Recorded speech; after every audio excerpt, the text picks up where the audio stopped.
Ashamar kafuune kabajamtootaa fi hordoftoota jaalatamtoota maatii Muhaanius akkam jirtan nagaan keenya kan jaalalaa onni irraa madde bakkuma jirtanitti isin qaqqabu jennaa.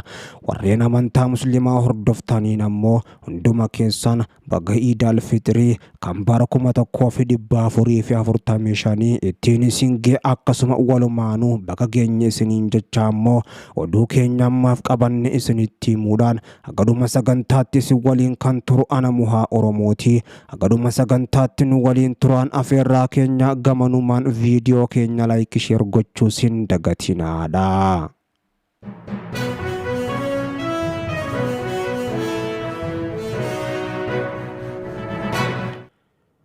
Qondaalli siyaasaa adda bilisummaa Oromoo ABO'dha. Obbo Baattee Urgeessaa magaalaa Maqii keessatti ajjeefamuu namoonni isatti dhiyaatan himan. Hiriyaa dhiyoo Obbo Baattee namni ta'an tokko ganama kana ijoollee Obbo Baattee bira turan irraa immoo bilbilamee fi ajjeefame magaalaa keessatti gatamee argamu itti himuu isaanii kan himan. Obbo Baatteen qonna paappaayaa bakka dhaloota isaanii kan taate Maqeetti argamu hordofuudhaaf jimmata darbe ammoo garas imaluu dhageenye jirra. Akka hiriyaan isaanii kun jaanitti Obbo Baatteen magaalaa Maqii hoteela keessa turan irraa immoo halkan naannoo sa'aatii 6 walakkatti fudhatamanii rasaasaan ajjeefaman kan jedhan.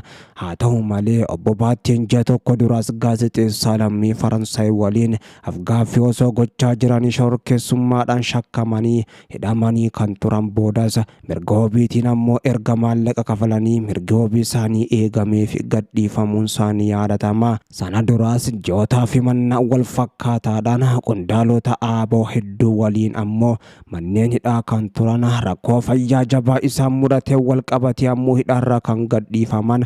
Obbo Baattee Urgeessaa jijjiirama bara 2018 dhufe hordofee ABO'dhaan gara biyyaatti erga deebi'ee booda namoota siyaasaa dhageettii guddaa horatan keessaa tokko ture.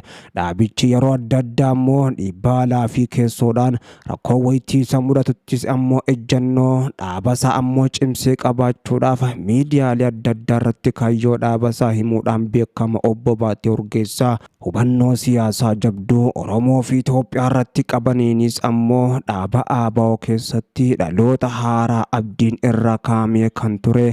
Obbo Baatteen geessa jalqaba ganna 40 irra kan jira yoo ta'u abbaa ijoollee 4ti.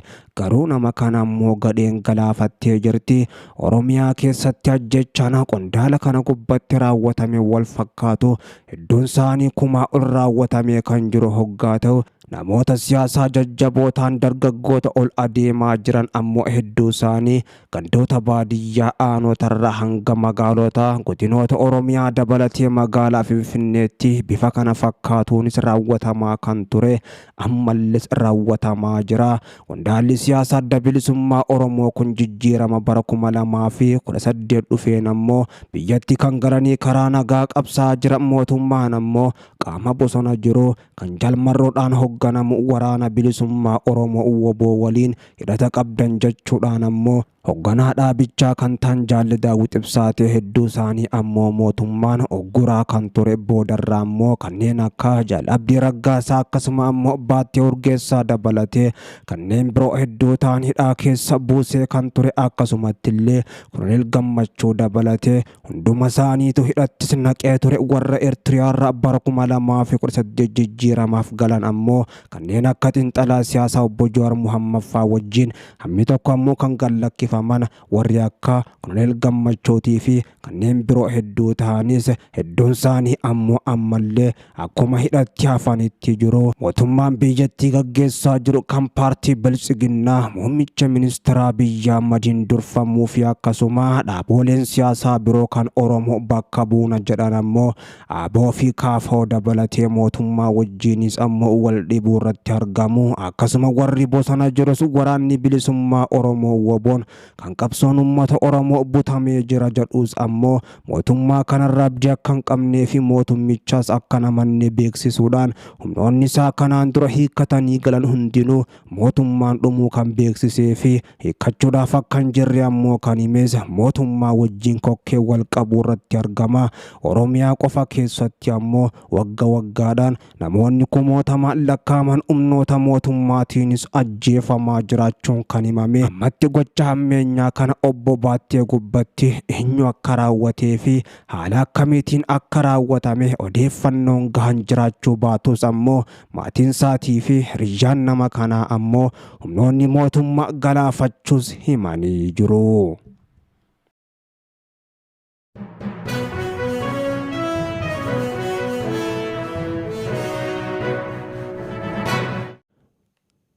Zoonii Kibbaa Bahaa fi Lixa Oromiyaatti lola guddaa gaggeeffamaa jiru. Waraanni bilisummaa Oromoo WBO lola gaggeessaa tureen injifannoo guddoo gonfachuun humnoota mootummaa danuu biyyatti makuu yoo beeksisu ammoo Meejor Jeneraal Birhaanuu Xilahuun WBO irratti tarkaanfiis fudhannee jirra. Waraanni bilisummaa Oromoo WBO'n raayyaa ittisa biyyattii jalas dhaabbachuun danda'an jechuudhaan dubbatanii jiru. Haa ta'u malee ammoo Pirezidaantii Shimallis Abdiisaatis nagaa jechuun nagaa lallabanii jiru. Nageenyaa naannoo keenya keessatti uumamaa ture araaraan hiikuun ammoo nagaa buusuudhaaf mootummaa yaaliiwwan walirraa hin cinne taasisaa turuun isaan ni yaadatama kan jedhan Shimallis yaaliiwwan araara nagaa buusuudhaaf taasifamaa tureen shira qaamoleen adda addaa biyya keessaa fi alaa xaxaa turaniin osoo hin milkaa'in hafuun isaatis ni beekama kan jedhan. Haa ta'u malee rakkoo nageenyaa naannoo keenya keessa jiru araaraan xumuruudhaaf mootummaan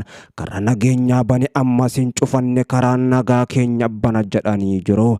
Nageenya buusuudhaaf uummataa fi qaamolee qooda fudhattoota ta'an waliin ammoo qindoomuudhaan waamicha nageenyaa dabarsuun hojii bal'aa ta'e raawwachaa jira kan jedhan. Hojii hojjetamaa jiruunis yeroo ammaa kana hidhattoonni WBO kumaatamaan lakkaaman dararaa uummata isaaniitti ammoo dhuma gochuudhaaf karaa nagaatiin galaa jiru jechuudhaan waraanni WBO kumootaan lakkaaman galaa jiraachuu obbo Shimallis Abdiisaadha gama fuula miidiyaa hawaasummaa isaanii feesbuukiidhaan himanii jiru. Kanarratti waraanni bilisummaa Oromoo WBO'n wallaati qabaachuu baatus lola guddaa ammoo Kibba Bahaa Oromiyaa dabalatee akkasuma gama biraatiin lixa biiftuuttis gaggeessaa jiraachuu kan hime.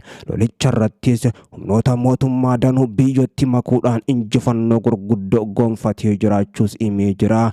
Mootummaan naannoo Oromiyaadha hidhattoota waamicha nagaa fudhachuudhaan galaa jiraniif qaamolee milkaa'ina kanaaf gumaacha maraaf dinqisiifannaa fi kabaja olaanaa kan qabu ta'uu ibsuun barbaada kan jedhan obbo Shimallis humnoota qalbii jijjiirratanii gara nagaatti dhufaa jiraniifis ammoo humnoota boba'anii mootummaan jiruu fi jireenyatti ammoo akka deebi'an haalota barbaachisoo ta'an hunda mijjeessuudhaan hojii deebisanii dhaabuu eegalee karaa hiikoo qabuun ammoo cimsee ammoo kan itti fufu ta'uu mirkaneessa jechuudhaan Pirezidaantii Shimallis Abdiisaatis dubbatanii jiru. Rakkoon nageenyaa naannoo Oromiyaa keessatti uumame uummata Oromootiif miidhaa malee faayidaa tokkollee kan hin qabne ta'uun beekamaadha kan jedhan. Achiinis asiinis ammoo kan wal diineeffatu qaama maatii fi dhiiga tokko ta'e kan jedhan obbo Shimallis WBO fi humnoota mootummaadha wal lolaa jiran baananii akkuma Oromoon jedhu wal fixuurraa dubbii fixuunis ammoo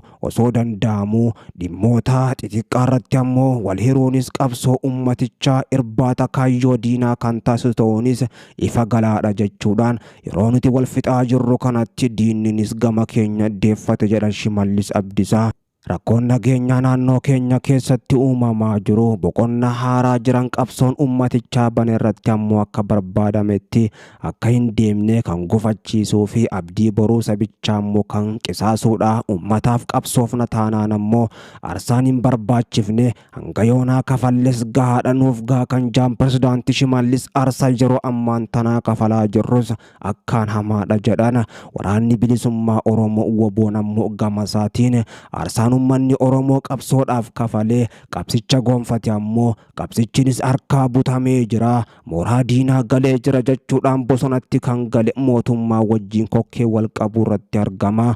Obbo Shimallis Abdiisaa garuu ammoo qabsoon ummatichi kafaleeyyuu gahaadha kan kanaan dura kafalle nu gahaa kana haala kifnu jedhanis jaalmarroon ammoo gama isaaniitiin qabsoon sabichaa butamee jira hamma ammoo gaafii sabichaatiif deebisaa laannuttis iddoon iddootti deebinus hin jiru lolichas itti fufna kan jedhan hoggaa ta'u Pirezidaanti Shimallis ammoo ummanni keenya sagalee nagaa fi damboobaa deebataa jiras kan jedhan Oromiyaa keessatti nagaan akka hin jirre kan mirkaneessan ummanni golaa meeshaalee gurguddootii fi dhukaasa qawweetiinis jeeqamaa jiraachuus ragaa bahanii jiru. Marii waboo fi mootummaan marii fi marabbaadhaaf ba'an ammoo nagaan akka galaniif makarachuudhaanis hawwiin eegaa jira kan jedhan. Kanaaf ummanni keenya bal'aan abbootiin gadaa jaarsooleen biyya abbootiin amantaa fi hayyoonni gahee baachuu jalqabdan cimsitaniitis akka itti fuftan irra deebiidhaan dhaama jechuudhaan kan dubbatan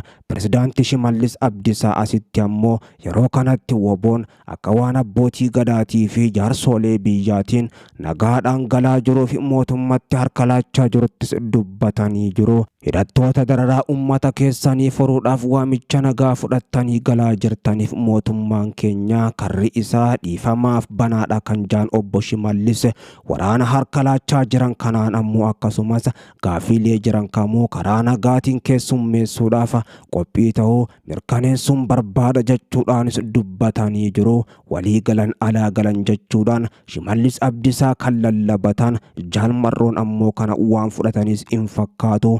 Jiddu galeessa dabalatee lixa Oromiyaa fi bakkoota garaagaraatti wal waraansinis itti fufee jira. Yeroo lolichi bifa kanaan adeemaa jiraachuu woboon himaa jiru kanatti ammoo Meejor Jeneraal Birhaanuu Xilahuun ABO shaneen yeroonii fi raayyaan ittisa biyyattii kaaba Itoophiyaatti ammoo nagaa eegsisuudhaaf bobbahetti of qindeessuudhaanis biyyattii keessa gala yeroo ammaan tana rukutamaa jira jechuudhaan kan dubbate 60 ol kan ta'an ammoo fadhiidhaan harka laatanii 50 ol humna raayyaa ittisa biyyattiitiin booji'aman jechuudhaanis ammoo kan dubbatan Meejor Jeneraal Birhaanuu Xilahuun. Meejor Jeneraal Birhaanuu Xilahuun kana jedhanis ammoo humni isaanii jabaachuudhaan kan durii caalaa tarkaanfii jajjabduu fudhachuudhaan injifannoo gurguddoo gonfachaa jiraachuus ajajaa waraana bilisummaa Oromoo zoonii giddu galeessaa Jaal Sanyii Nagaasiis himanii jiru. Woboon tarkaanfii jajjabduu fudhachuudhaan lafoota haaraa dhuunfachuudhaa fi humnoota mootummaa hedduu barbadeessuudhaan iddoo isaanii booji'aa akka jirus himee jira. Dhiheenyuma ammoo jiddu galeessaa Adaa Bargaa keessattis humnoota mootummaa hedduu kan barbadeesse waraanni bilisummaa Oromoo woboon humnoonni barbadeeffaman sanis ajajaa Meejor Jeneraal Birhaanuu Xilahuun jala akka turanis himamee jira. Haa ta'u malee ammoo humnoota mootummaa danuu barbadeeffaman kumootaan lakkaaman san dhoksuudhaaf yeroonii fi raayyaan ittisa biyyattii seeroo adda addaatti baasuudhaan woboo booji'aa jirra haleelaa jirra jechuudhaan dubbachaa jiranii fi ammoo humnoota ABO shanee jedhanii yaaman kan kanaan dura Pirezidaanti Shimallis Abdiisaadhaa qindeessanii Oromiyaa keessa bobbaasaa turanii fi akkasuma maqaa waraana bilisummaa Oromootiin Oromiyaa keessatti ummata rakkisaa turan kanneen faqqadaadhaan hogganaman hedduu isaanii galchuudhaan ammoo ABO shaneen galaa jira harka laachaa jira raayyaan ittisa biyyattiitis booji'aa jira jechuudhaan Meejor Jeneraal Birhaanuu Xilahuun dabalatee Pirezidaanti Shimallis Abdiisaatis yeroo ammaan tanaa bifa kana fakkaatuun injifannoo gonfachaa jira jechuudhaanis lallabaa jiru. Woboon ammoo tarkaanfiiwwan jajjabduun fudhachaa jiruun diina biyyatti makuudhaan injifannoo gurguddos gonfadheen jira jechuudhaan lolicha gaggeessaa jiraachuus beeksisee jira.